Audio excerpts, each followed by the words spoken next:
One hidden iPhone setting that resets your digital footprint. So open up your settings at first and then scroll down a bit and you'll find apps section. Tap on apps and scroll down again and you'll find Safari option. Tap on Safari.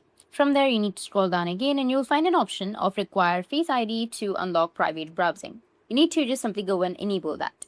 That's how you move your browser from normal private to real private with full protection and session isolation.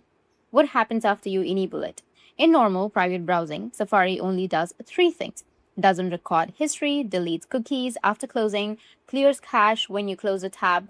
That's good, but not enough because websites use other tracking methods like local storage, fingerprinting, session linking. When you enable require password to unlock private browsing, for very strong changes happen. One, the private container fully closes between sessions, not just the tabs.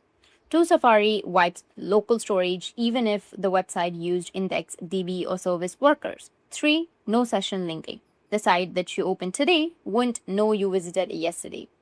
Four, every time you open a private equals a new container.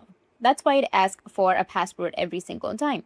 If it didn't ask for a password every time, this would be just a lock screen on a private tabs only. But Apple made it this way to prevent leaking any old sessions, any websites from knowing your behavior from a previous visit, and turn private browsing into sessionless browser mode.